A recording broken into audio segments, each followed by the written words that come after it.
Come in. Welcome. I'm E.G. Marshall. We've been waiting for you. We knew that you'd be back. We know that by now you've discovered there's no fear like the fear you can hear. And we're going to fill your ears with a story about the most basic fear of all, death.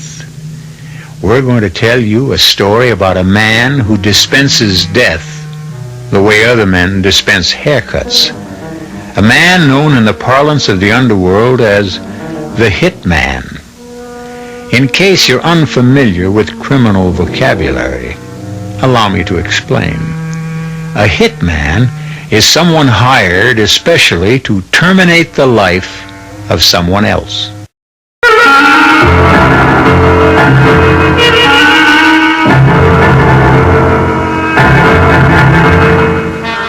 Our mystery drama, The Hitman, was written especially for the Mystery Theater by Henry Slessor and stars Mike Kellen.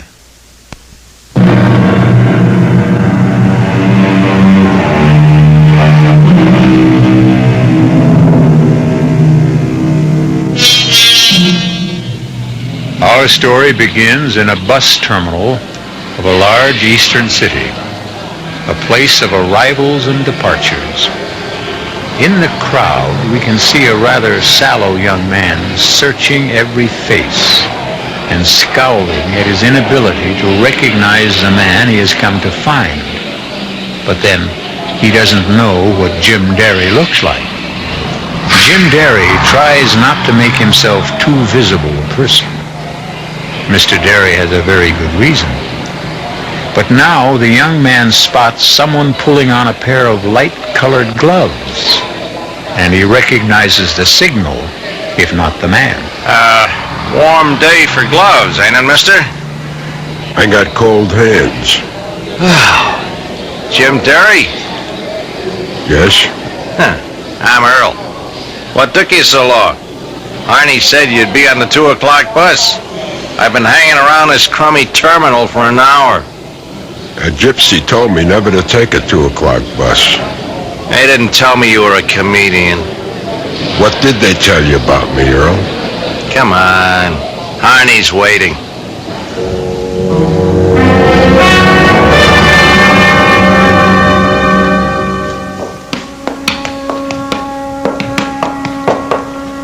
So, this is Arnie's warehouse. Oh, it's his warehouse, but he don't do much warehousing in it.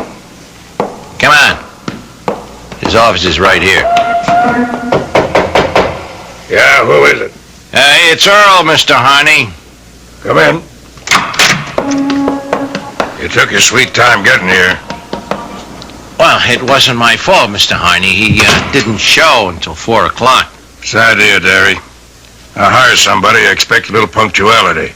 Well, I told you. You didn't have to go outside the organization. I could handle it for you, Mr. Harney. I said shut up. I hate these family quarrels. Do you want to talk business now, or should I come back later? We talk now. Good. And give the kid a quarter and send him to the movies. Beat it, Earl. Yeah, okay.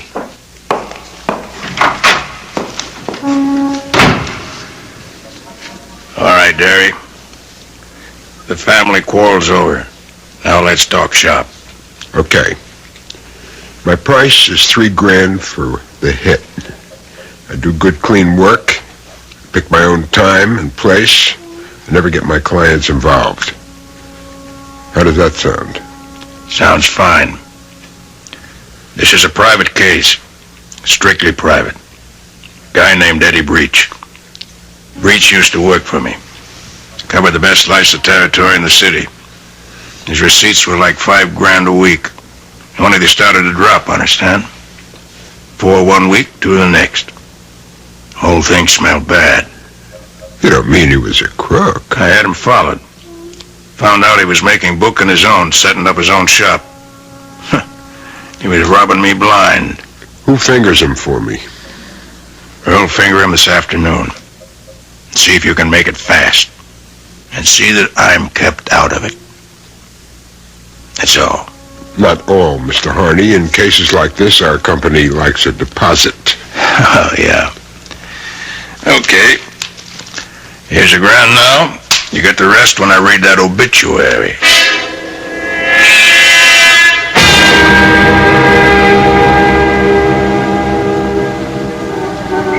It's almost 6 o'clock. We've been staring at that apartment house for half an hour. Now you know how I felt, Derry, waiting in that bus station.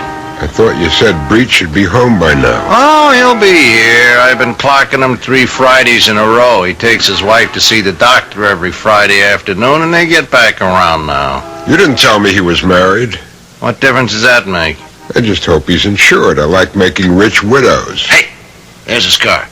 Hand me those binoculars. Don't forget to get a look at his wife. She's worth seeing, even if she is a cripple. What? Look for yourself. A wheelchair? He's taking a wheelchair out of the back. She's got a nice pair of legs. Only they don't move.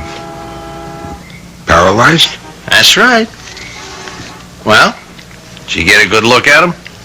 Yes, I got a good look. Let's go.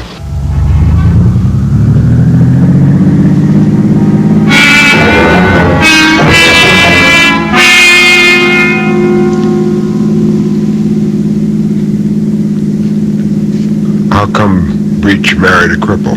He didn't. That was no kiddie car he was pushing around. That chick was in one piece when he married her. In fact, what happened to her was all his fault. How do you mean? I got into an argument one day and he belted her. She fell down a flight of stairs and busted something in her back. Sounds like a real nice guy. It'll be a pleasure to do business with him. Yeah, well, don't forget who you're doing it for. Harney's paying you for this job, not Mrs. Breach. For her, I do it for love.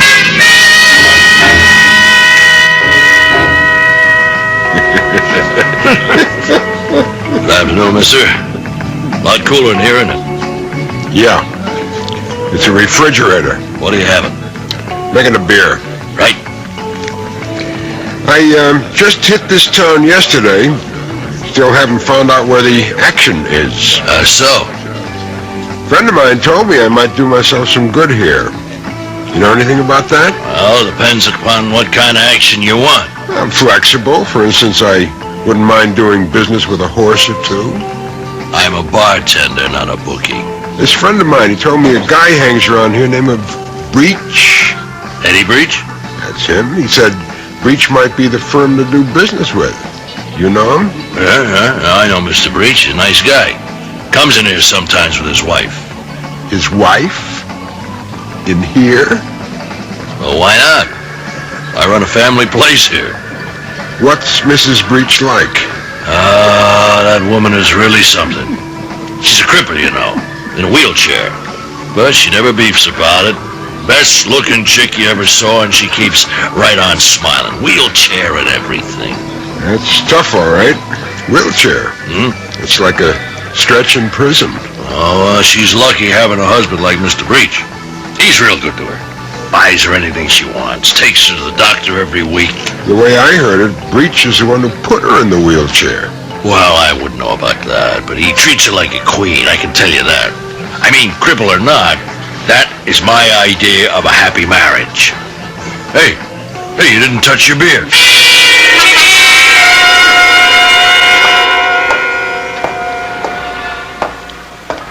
Okay, Mr. Breach, get in the car. Hey, what is this? Get in that car, I said. Okay, easy on the hardware. Who are you? What do you want? Start your car, head west of the highway, and keep going till I tell you to stop. Listen, you want my wallet, take it. Start the car.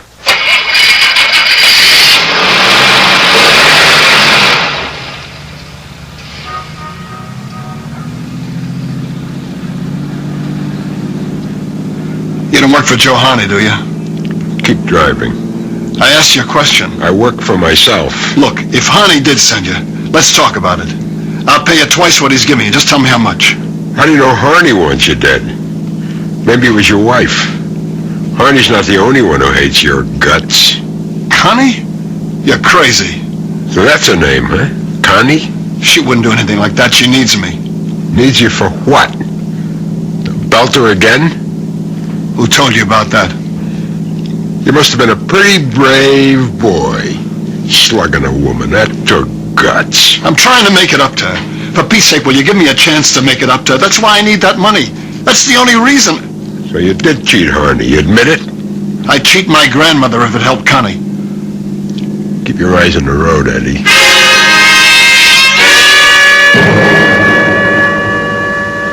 All right. Take that next side road. Listen, give me a chance to talk to you, will you? That's what we're gonna have, a talk. Go on, pull over there near the billboard. All right.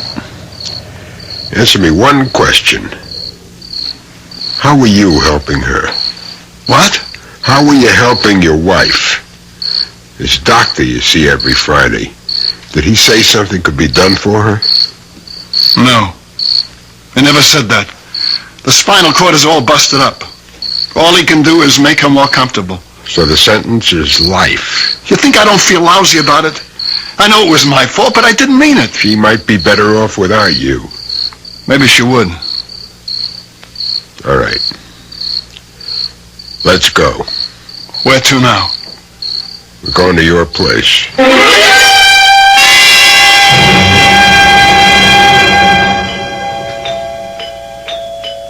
Eddie?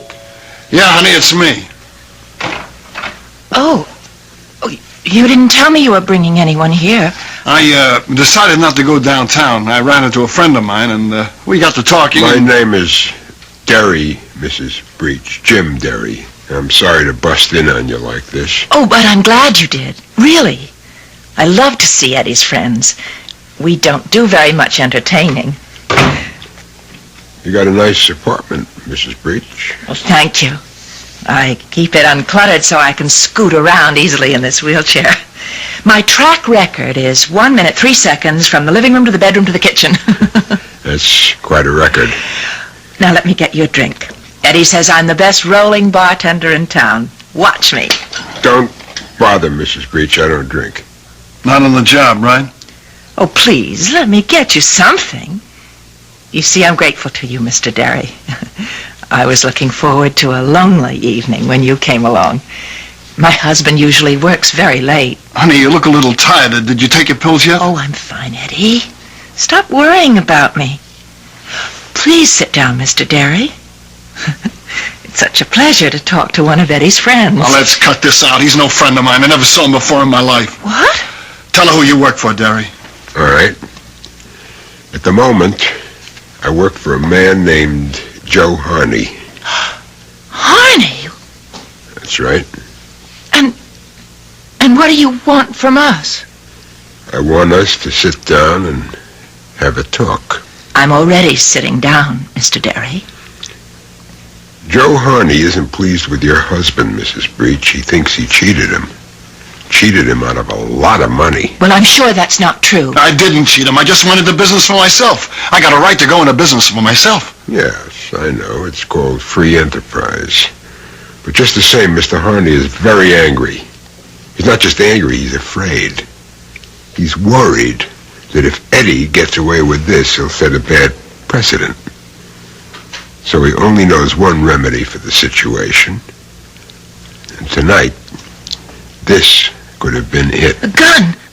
Please, put that away. He's a killer, Connie. The guy's a hitman, a hired gun. He's come here to kill me. No, he hasn't. Have you, Mr. Derry? Me? Now, do I look like that sort of person, Mrs. Breach? Well, you don't look stupid, Mr. Derry. If you were going to kill my husband, you'd have done it by now. Why haven't you? I'll tell you why. Because he wants a deal. He wants me to pay him more than Harney's paying. Oh, be quiet, Eddie. Your husband isn't thinking straight, Mrs. Breach. It isn't that easy. You think that Harney will be satisfied if I let him live? If I walk off this job, somebody else walks in. This isn't the only gun in the world. He's right, Eddie. Maybe the only way is to give him the money back. There's nothing to give back. You think money stands still in this business? Look, Maybe if we left town, went to Mexico or someplace. Arnie won't give up that easy. It means too much to him. Well, I'm not staying here. I'm getting out. I'm getting as far away as I can. Eddie, Both of us, Connie. I meant both of us. you expect me to run in a wheelchair? Maybe Mr. Derry can tell us what to do. I can think of only one thing. Joe Harney wants a dead body. That's what we'll have to give him.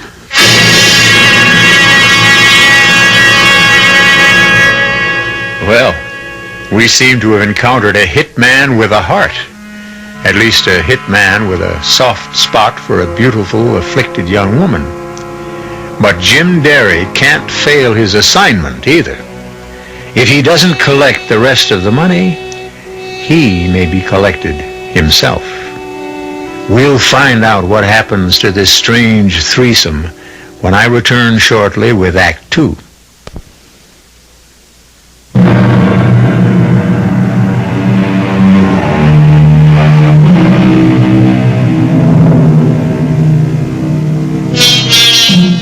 The hired killer of Eddie Breach sits in Mr. Breach's comfortable living room. But the gun which was supposed to have done the deed rests on the coffee table, and Jim Derry paces the carpet and talks to the loving couple about death. It won't be easy, understand? But it's the only idea I got. The only thing that'll satisfy Joe Harney permanently. What do you mean about a dead body? I don't mean yours. I mean somebody else's. A body that could have been yours if the job had been done. A substitute? But how is that possible? There's a way. I have to stick my neck out to do it, and there'll be some expenses. How much? I'll have to let you know. Meanwhile, get ready to move and move fast. Have your bags packed and keep them ready. Get yourself some standby reservations. Mexico, Rio, any place you want. Don't make them in your own name. Oh, and one other thing. Don't leave the apartment for any reason. But I gotta leave the apartment. I got business to do. Business? Isn't your life more important? You can't risk it. Arnie hired me to take care of you, but that doesn't mean one of his goons wouldn't try to beat me to it. There's a kid named Earl. Yeah, I know Earl. He's a punk. Just the kind of punk who might try shooting you in the back. Oh, do as he says, Eddie. Please. I tell you, I gotta get out. I need cash if we're to beat it out of town. I have to make collections. Mr. Derry, wouldn't you help him? Maybe if he had a gun so he could protect himself, then... You could lend me yours, Derry. Just until we leave town. All right. Take it. I'll see what I can do. Okay. I'm leaving now. Just keep calm until you hear from me. I'll see you to the door. Mr. Derry, why are you doing this for Eddie? Because he's such a regular fella.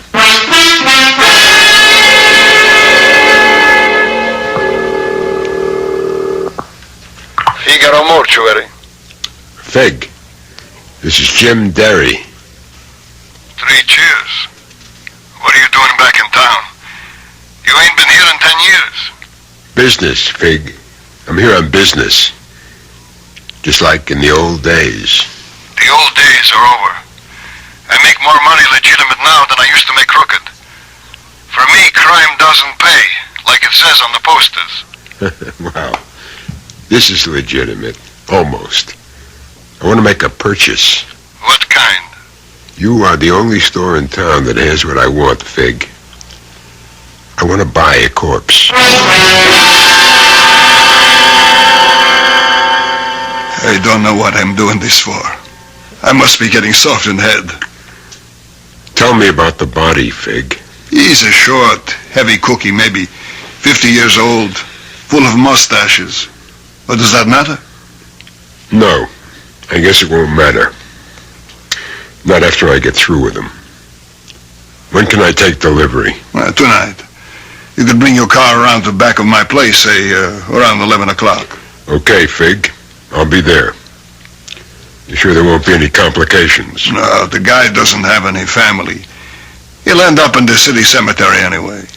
That's fine, Fig. That's just great. Come on, Derry. Come on, level with me. What are you going to do with a corpse?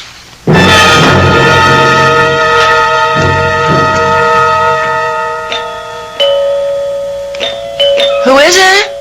It's Jim Derry. Eddie isn't here. He went out on business. Would you rather I came back later? Oh, no, of course not. Eddie should be home any moment. Come on in. He's been out raising money. It's wonderful how many people owe Eddie money. He's like a banker, really.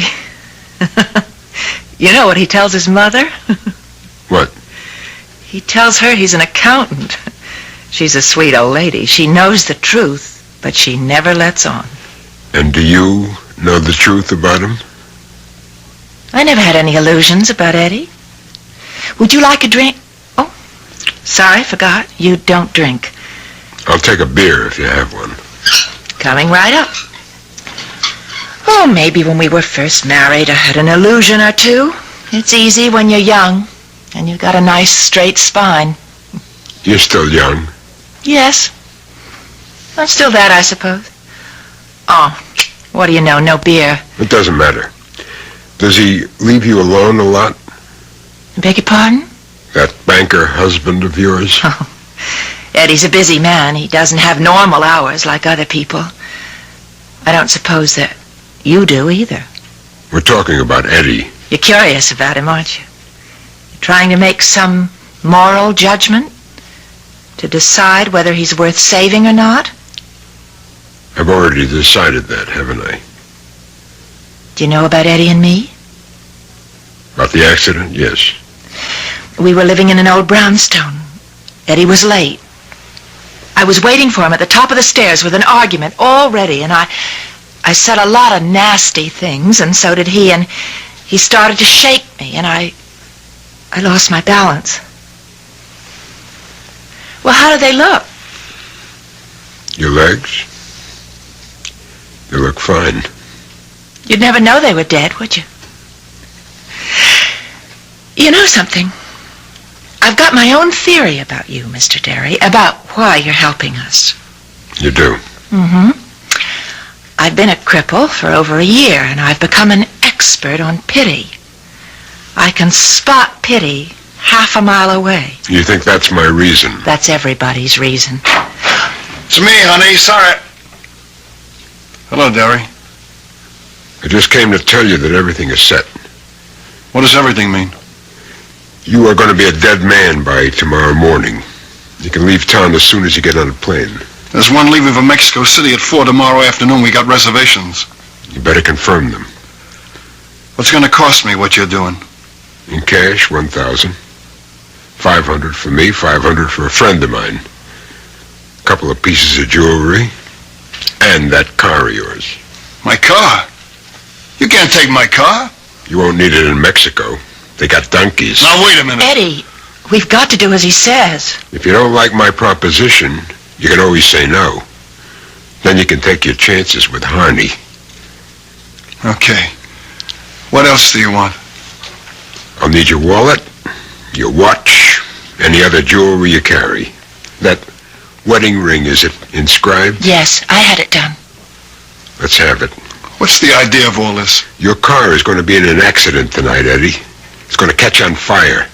There'll be a body in the car, burned beyond recognition. But everybody will know who it is, of course. It'll have your wallet, your watch, your keys, your wedding ring. But whose body? Don't worry. The guy will be dead to begin with. It's only what you might call a cremation ceremony. So Honey will think you did the job. He'll only believe it if you get out of town as fast as you can. When that body is discovered, you are dead. I don't want you around making a liar out of me. That's neat, Derry. Very neat. You still get paid that way, don't you? Eddie. Get me what I need, Eddie, the money and all the rest of the stuff. What about your gun? You want that back? Keep it as a souvenir. I never hold on to a piece after a job. And this job is just about over.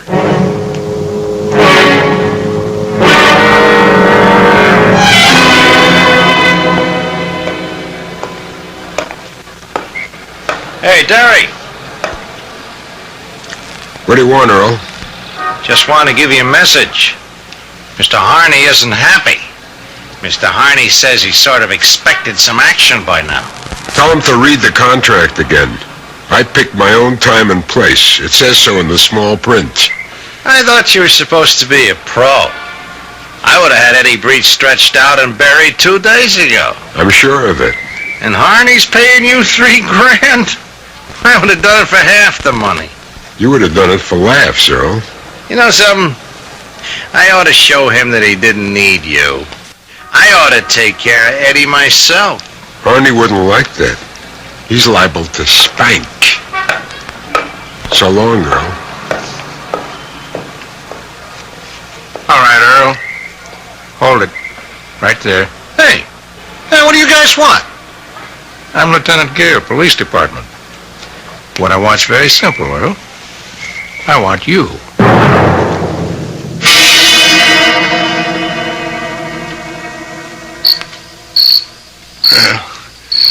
Here's the merchandise. Fresh from the freezer. Thanks, Fig. I knew I could count on you. You want to take a look at him? No. He ain't too pretty. I didn't get a chance to do any cosmetic work on him. It won't make the slightest difference. Okay. Let's get him in the car. Where are you taking him, Barry? To the country.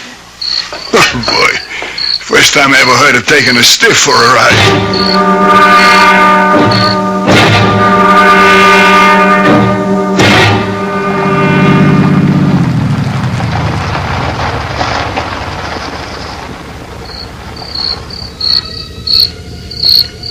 Okay, Mr. Nobody.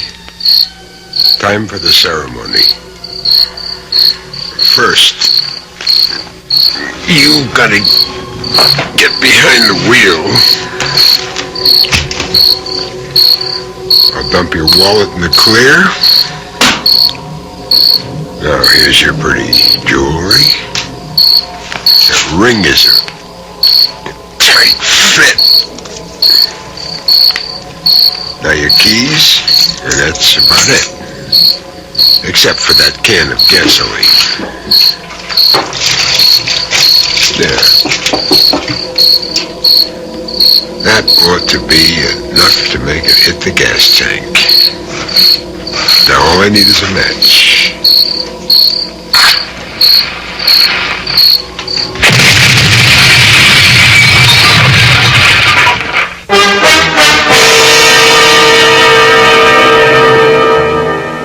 And so Jim Derry has completed his assignment. He feels rather good about the job he did, too. It was a nice combination of human sympathy and profit.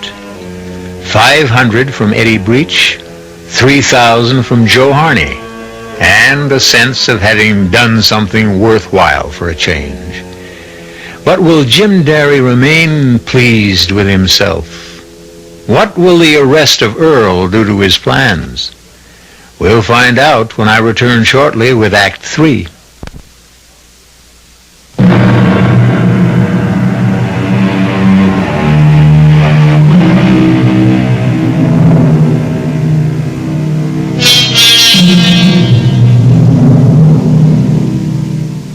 Only one thing remains for Jim Derry to do.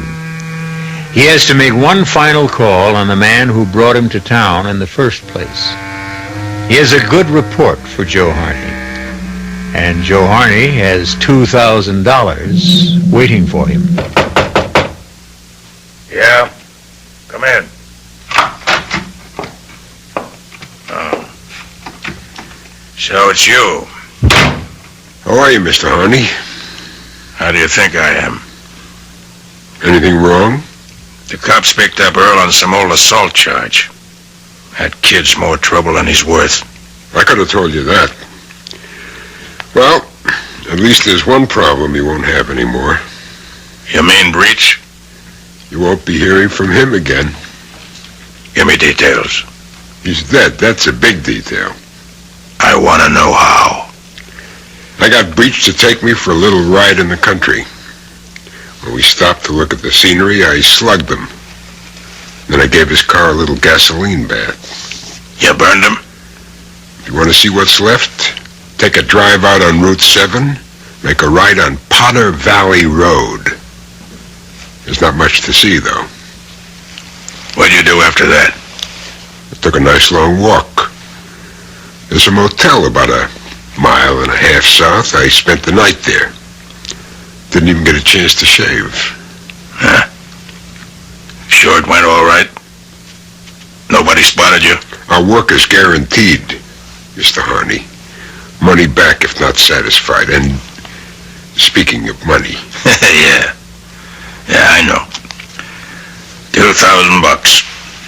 And worth every penny of it.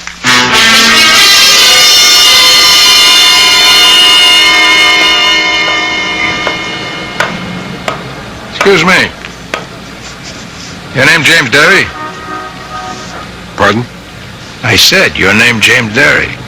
Yes, it is. Why? My name's Gear, Mr. Derry. Lieutenant Gear, Police Department. We got a warrant for your arrest. Me? You gotta be kidding. Step over here, Derry. Hey, wait a minute. Now, you know the routine, I'm sure. Hands flat against the wall. Whatever you say. Well, not armed, I see. Why would an innocent citizen be walking around with a gun? This wallet of yours is sure loaded. What was it? Payday?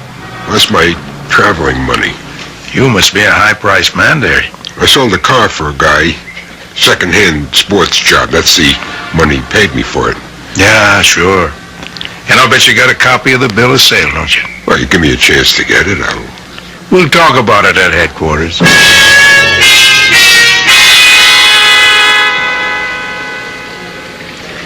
You ever use an alias, Derry? No, what for? You know a man named Joe Harney? I met him once or twice. What do you talk about? The weather. Now, don't be cute, Derry. We talked about horses. Mr. Harney likes horses a whole lot. Yeah, we know all about that. We also know that Joe Harney paid your way into town a little over a week ago. That right? I can afford my own car fare, Lieutenant. Harney brought you here to do a special piece of work for him, didn't he? Wrong. You see, Derry, there isn't very much we don't know about Joe Harney. For your information, the DA's been lining up a case against him for the last 6 months. You're hard luck that you came into the picture right now. I don't know what you're talking about. Well, maybe I can make it a little clearer. You got something I want to read to you. It's a statement from somebody you may know. Now, here it is. Listen carefully. This guy, Derry, arrived last Friday. He was brought in by Harney to cool a guy named Eddie Breach. Breach once worked for Harney, but then he got to taking bets on his own book. And that made Harney sore, so he decided to kill him. Derry's price for the job was $3,000. Derry was staying at a hotel called the Gracie. He didn't tell Harney how he planned to kill Breach. Well, how does that sound to you, Derry? Like a fairy tale. Is it true or not? That's junk. They shouldn't make up junk like that. It's a statement we got last night by somebody who worked for Harney for the last 2 years. You know who I'm talking about? No. His name's Earl Clifford. We picked him up in an old charge, one that could have sent him to the joint for a good 10 years. He's willing to turn state's evidence in the hope of getting a lighter rap. He probably will. I never heard of old Clifford. You can help yourself the same way, Derry. You can help by telling the truth. I am telling the truth. We want to know why you killed Eddie Breach. Lieutenant, have you got the time? What? What time is it?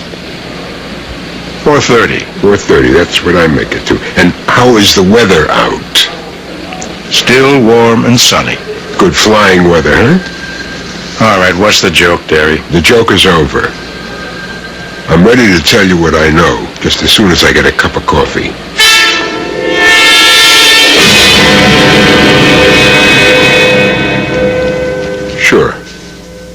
was hired to kill Eddie Breach. This guy Joe Harney called me and gave me the contract.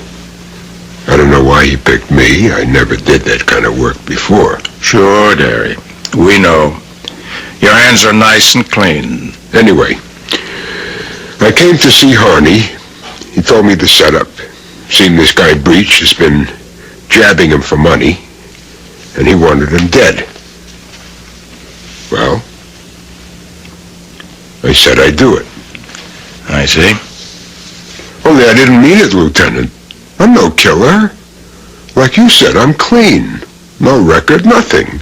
No convictions, no. You know what I did? I went straight to Breach. I told him the whole story. Him and his wife. She's a cripple, you see, in a wheelchair. I felt sorry for her. For both of them. We know about Mrs. Breach's condition. Go on. I said I wouldn't do them any harm, but that didn't mean that they were safe. Harney would just hire somebody else to do the work. That was very nice of you. I wanted to help them, Lieutenant. I told them the only thing was to make it look as if Breach was killed. I said I could arrange the whole thing for them. And that's what you did? Yes, I got a body. A dead body from a funeral parlor I know. I put the body in Breach's car. I drove it out on Route 6, parked it on a side road called Potter Valley. I doused the car with gasoline. I set it on fire. You'll find Breach's watch and ring on that body. The wallet is in the grass someplace. Only the body isn't Eddie Breach's. Well, well. That's quite a story, all right. It's the truth. You send your boys out on Potter Valley Road. We don't have to do that, Derry. We've already found Breach's car. Well, swell, then you know I'm telling the truth. I mean, you got experts. They won't be fooled by a fake corpse. The guy was almost twice Breach's age. He was heavier, shorter. Tell me honestly, Derry. You did all this because you felt sorry for the guy? Yes. Look, I'm not saying he was an angel. He beat up his wife once. He made a cripple out of her. Only now, he's trying to help her. That's why he cheated Harney in the first place, to help his wife. A real sweet guy, huh? Well, Derry, too bad it isn't true. What do you mean? Oh, Eddie was responsible for his wife's injury. We know that. Sure, he knocked her down a flight of stairs. But you know why? They had an argument about coming home late. Oh, no. They had an argument about a woman. She caught him in the apartment with a girl named Louise something.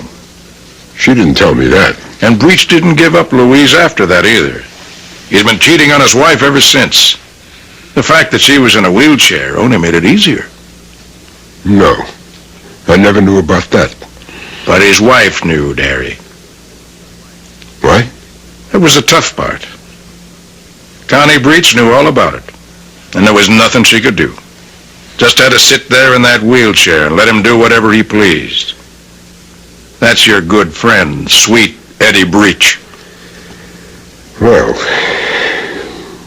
she said she didn't have any illusions about him. She knew what he was. Too bad you didn't. All this time she must have been hating him, hating his guts. Anyway, they're gone now. They're on their way to Mexico City right now. No, they're not. Oh, yes, they are. They took a 4:00 plane. You're a liar, Derry. What are you talking about? You tell a nice, touching story. But, Derry, you're a liar. You made a deal with Breach, all right, sure. He gave you $1,000, and you arranged this phony car accident for him. But you intended to collect from both sides, didn't you? No, I was helping him get away. Were you? Let me read you something else. Edward Breach, 29 years of age, male Caucasian, shot to death in his apartment at 404 East 75th Street. What? The bullets came from a Farrington .38, found at the scene. That can't be. We traced the gun to the man who sold it to you, Derry. He can describe you to a T. Hey, wait a minute. That's how you got that $3,000 from Joe Harney, by doing the job you were hired to do. That's a lie. Breach took that plane, I tell you. He is on the plane. He's in the morgue, Derry, where you put him. It can't be true. Derry. I see you need a lot of convincing. Sam, send in Mrs. Breach. Connie is here? Right outside. Come in, Mrs. Breach. Are you sure it's... It's all right. Please come in. Well, they didn't tell me that Mr. Derry would be here. I'm really sorry to do this, Mrs. Breach, but it's really quite necessary. I want you to repeat exactly what you told me. Yes. All right. I was in my bedroom last night around 7:30. I heard the doorbell ring, and my husband answered it. Eddie was always having visitors at all hours, so I didn't think anything of it, and then I heard 2 shots. I was frightened, but I opened the bedroom door and looked out. And that's when I saw him. Saw who? He was standing there, holding the gun. I screamed and he dropped the gun on the floor and ran out. That's all right, Mrs. Breach. It's all right. Please, can I go now? Yes, ma'am. You can go. Wait a minute. Now, Mrs. Breach, Connie! How dare you call me Connie? You murderer!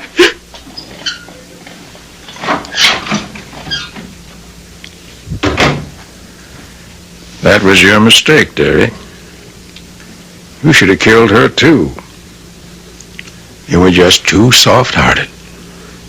Or maybe just forgetful, Lieutenant. About what? What they say about the female of the species?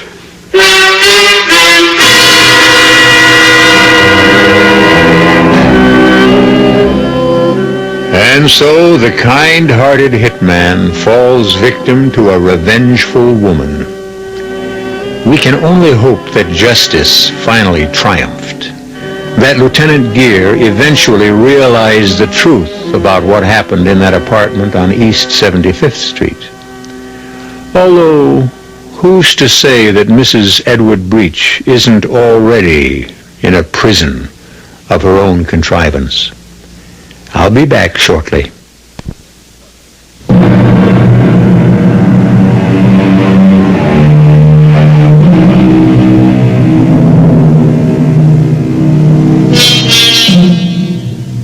We hope you enjoyed this tale of the Radio Mystery Theater.